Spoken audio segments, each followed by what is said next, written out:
to me, a very big deal. I'd like to thank NFL Commissioner Roger Goodell, Washington Commanders owner Josh Harris, and Washington, D.C. Mayor Muriel Bowser, Secretary Scott Turner, Secretary Doug Burgum, and I see Howard Lutnick is here too, Commerce, and some others that if I could see past the press, I'd name you, but I can't. I'm pleased to reveal that the 2027 NFL Draft, that's a big thing, will be held right here in our nation's capital, Washington, D.C., on the National Mall, and you get a little glimpse of it.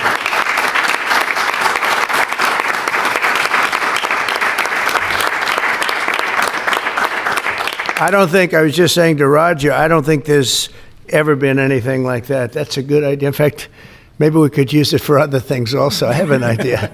It's going to be beautiful. It's going to be something that nobody else will ever be able to duplicate that, I don't suspect. It's very exciting. Every year, hundreds of young football players have their dreams come true as the NFL teams across the land, and you just saw that last week, select the best young players in America to join their ranks.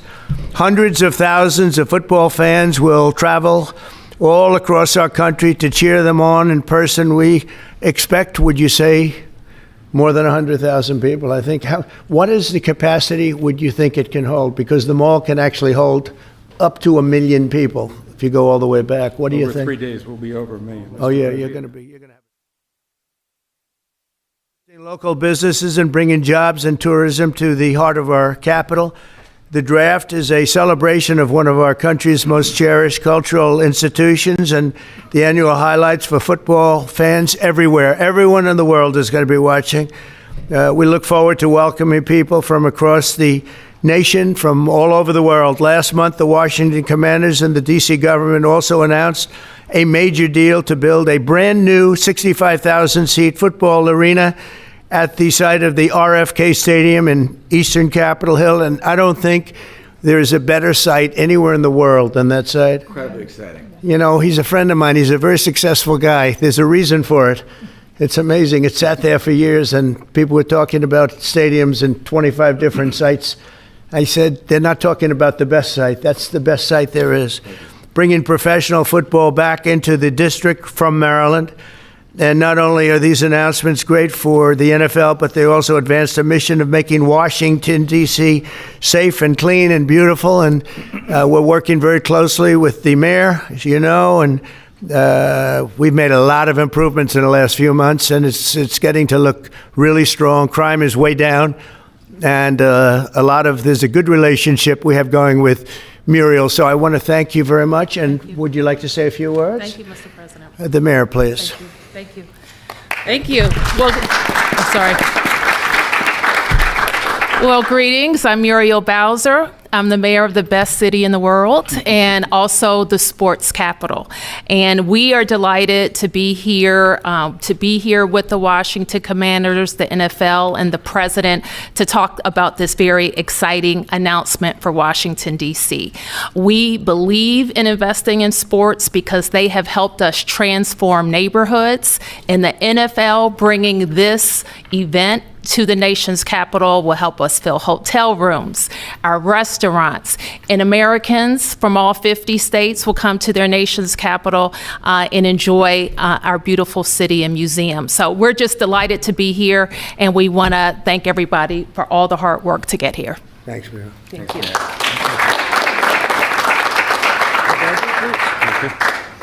Well, Mr. President, thank you. We're honored to be here in the Oval Office, and to have you announce the 2027 NFL Draft is a special treat. So thank you for your support. Also, thank you for your support in the Commanders' new stadium. We agree it's going to be a great site. We think it's going to be great for our fans here, and it's great to come back home. And so we're very excited about that. Josh is leading the way on our behalf, and the mayor, so we thank both of them for that.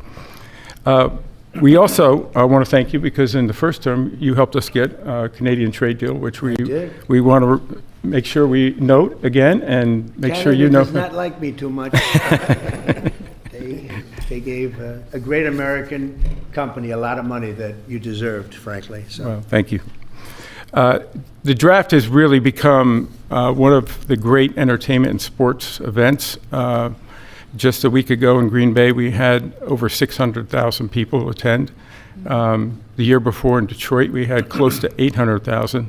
As the president remarked, we believe we'll be well over 1 million when we come here to DC in 2027. So we not only believe it's a great site, we believe it's consistent with what the president said, which is investing in our communities, investing specifically here in the nation's capital, one that I grew up here in Washington, D.C., and is particularly important. We think we can have a tremendous impact on this community, and it will not just be an event, it will be something that will show the world how far the nation's capital has come and where it's going. So we're very excited about that. And we thank everybody here. We thank you for your support. We know it's going to be a great event. Mr. President, we thank you again. Thank you very much. You're welcome. Good luck with it. Yes, thank you very much. Thank you. Mr. President, thank you very much. We wouldn't be here without you. Thank you for your leadership in terms of the stadium, and now, what a great day for Washington. I mean, to host the NFL draft in 2027 on the Mall.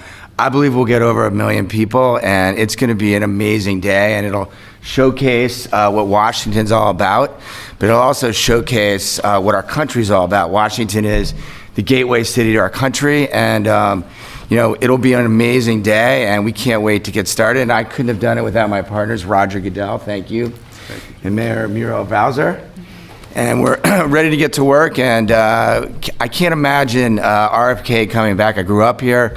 DC used to stop and on Sundays, and everyone would be inside watching football, or everyone would be glued at the stadium. And so we want to bring that back. And football really is as essential to the culture of America. We all love it. We all watch it, and it brings people together.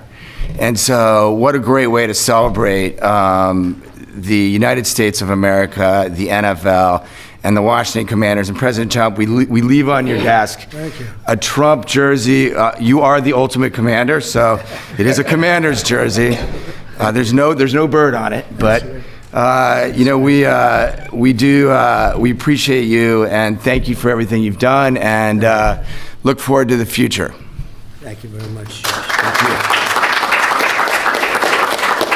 And I have to say that Josh had a very good draft a short while ago. You have a very good quarterback. You do. A great quarterback, I think. Very Great. excited about Jaden. Any questions, please, about the stadium or any of it? Yeah, please.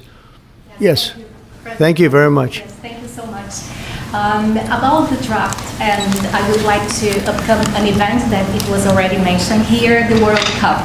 Although United States, the passion here is football. For the World Cup next year, how do you envision, Mr. President, this event here in the United It'll be States? fantastic. I worked very hard to get the World Cup. It was, in fact, I think I have the trophy right here, right behind you. Don't have a picture taken with Roger and that trophy, by the way. But no, they brought it in. Johnny, who's a good guy, but he brought that in. That's the actual trophy. It's interesting that you asked that. And it's made at Tiffany's, and they're leaving it here until just before the actual World Cup. Then it goes to the champion. But that's very exciting. We have the Olympics. So we have both of them. I worked very hard in getting both, and I said, I'm not going to be able to be there as president. And then a strange thing happened, and it turned out I became president not for the term that I was supposed to be. I became president while we have the Olympics and the World Cup, and we have something that maybe surpasses everything, the 250th anniversary of our country. So that's going to be great. That's going to be a very big event, a year-long event. So thank you for the question. Very nice question. Yeah, please. So you've often said you want U.S. to be bigger, better, and stronger. Currently, Russia is the biggest country in the world by landmass, followed by Canada and then China. So when you say that you want to annex Canada, is it so that it would be the biggest country in the world? No, I never even thought of it that way, although I am a real estate developer at heart. I've never heard that question. Yeah, please, go ahead. Mr. President, will you have to hire more security and police in order to accommodate the 1 million people coming in for the NFL draft? I think that there'll be something, and I know Roger will work it out, and Josh and all of us will work it out. It's such an honor to have that. I think it'll be great for everybody, great for our country. It'll be something very special.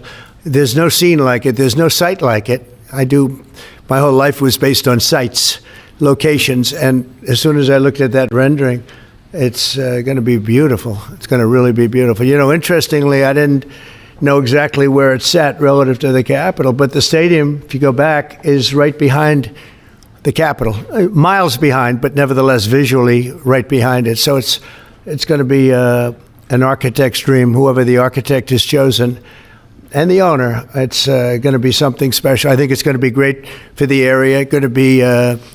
It will be top of the line. I know these people very well, and they only know about top of the line. And I would say that more will be put into the stadium than would be put into a identical stadium of a similar size. I think they're going to do a special, because of the importance of the location. I have no doubt they'll do a special job. Yeah, please. Can you explain a little bit about how you would implement tariffs on the film industry, kind of how that would work? Well, that's a different story, but our film industry has been decimated by other countries taking them out, and also by incompetence, like in Los Angeles. The governor is a grossly incompetent man. He's just allowed it to be taken away from, Hollywood. Hollywood doesn't do very much of that business. They have the nice sign and everything's good, but they don't do very much. A lot of it's been taken to other countries, and a big proportion. And I'm actually going to meet with some because, there's some advantages, I guess, and I'm not looking to hurt the industry. I want to help the industry. But they're given financing by other countries. They're given a lot of things. And the industry was decimated. If you look at how little is done in this country now, you think we were the ones. We used to do 100, not long ago, 100%. Now we do almost like very little. It's shocking. Are you in that business too? Because he's in so many businesses. You could explain it, but it's not a good situation. So we're going to meet with the industry. I want to make sure they're happy with it because we're all about jobs. That's all it's very important. It's a big industry, but it's an industry now that's it's really left. It's abandoned the USA where it started. And we'll get it back. Yeah, please. Thanks, Mr. President. First, I just want to thank you for letting us in here. I'm with Zero Hedge in the last administration. Oh, yeah. And us on social media, so we're really grateful to be in the White House. And this is not exactly sports related, but I've been dying to ask you this question for a long time, which is that 2.5 years ago, the Nord Stream pipeline blew up. Yeah. And despite what people like John Brennan and all the hawks said, you were one person who said Russia probably did not blow up its own pipeline. Yeah, if you can believe, they said Russia blew it up. Yeah. And so I'm wondering, now that you're president, if you would consider launching a formal investigation into what happened there and who actually did blow it up. Well, probably if I asked certain people, I'd be able to tell you without having to waste a lot of money on an investigation. But I think a lot of people know who blew it up. But I was the one that blew it up originally because I wouldn't let it be built. And then when Biden got in, he allowed it to be built. And it's very interesting. But I think Russia, with the price of oil right now, oil's gone down. I think we're in a good position to settle. They want to settle. Ukraine wants to settle. If I weren't president, nobody would be settling. They're losing 5,000 people a day. Think of it. Here we talk about football. They're losing 5,000 people on average a week, mostly Russian soldiers and Ukrainian soldiers, 5,000 a week, not including people that are, killed as missiles go into areas that they shouldn't be. It's a very terrible thing, and I think we've come a long way, and it could be something will happen, but hopefully it will. As you know, President Putin just announced a 3-day ceasefire, which doesn't sound like much, but it's a lot if you knew where we started from, because they were not. We had a president that for 3 years didn't speak to Putin, and it all shouldn't have happened. This is a war that should have never happened, and you're going to be very disappointed when you find out the real number of people that were killed. It's far greater, many times greater, I believe, but far greater than the numbers that you're putting out. It's a very, very deadly, horrible war. Okay? Yes, ma'am. Thank you, Mr. President. Some Catholics were not so happy about the image of you looking like the Pope. Oh, I see. You mean they can't take a joke? You don't mean the Catholics, you mean the fake news media. Not the Catholics loved it. Cardinal Dolan. I had nothing to do with it. Somebody made up a picture of me dressed like the Pope, and they put it out on the internet. That's not me that did it. I have no idea where it came from. Maybe it was AI, but I know nothing about it. I just saw it last evening. Actually, my wife thought it was cute. She said, "Isn't that nice?" Actually, I would not be able to be married, though. That would be a lot. I'd have to the best of my knowledge, popes aren't big on getting married, are they? Not that we know of. No.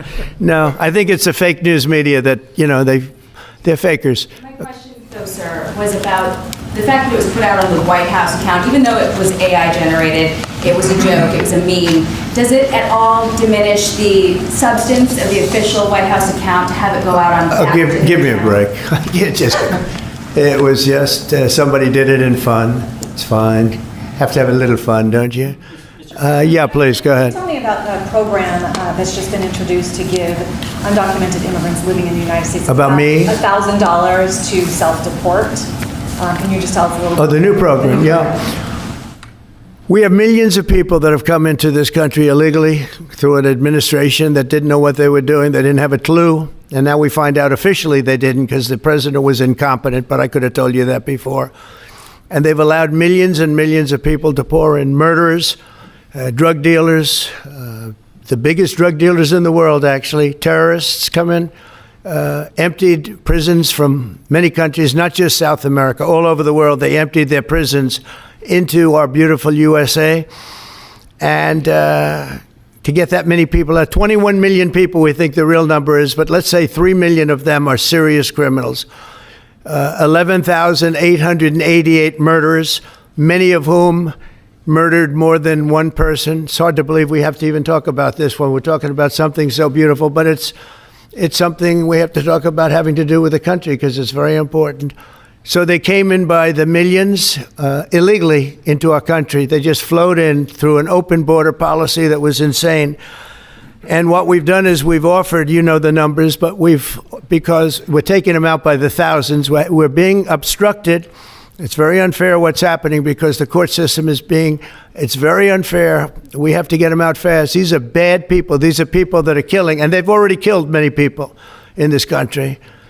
Illegal immigrants that came in illegally through an open border policy, which is insane. We talk about common sense. That's not common sense. And they came in from the Congo, all over Africa, all over Asia, all over South America, parts of Europe. They flowed in and just walked right into our country. We had no idea who they were. 21 million at least. That's probably a low number. You hear lower numbers than that. It's not. That's a low number. But many are really serious criminals and terrorists and people from jails. They emptied out jails. Venezuela, their crime is down 72% because they took all the criminals off the streets and the gangs and they dumped them into our country.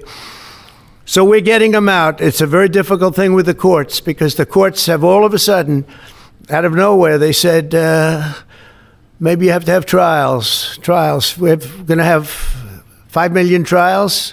Doesn't work. Well, you wouldn't have a country left. But hopefully the Supreme Court will save it. But what they've done is a very, very serious thing. Past presidents took out hundreds of thousands of people when needed. You look at Eisenhower, you look at many of them, and they took people out and they didn't go through any of this. But what we thought we'd do is a self-deport, where we're going to pay each one a certain amount of money, and we're going to get them a beautiful flight back to where they came from, and they have a period of time. And if they make it, we're going to work with them so that maybe someday, with a little work, they can come back in if they're good people, if they're the kind of people that we want in our company, industrious people that could love our country. And if they're not, they won't. But it will give them a path to becoming, to coming back into the country.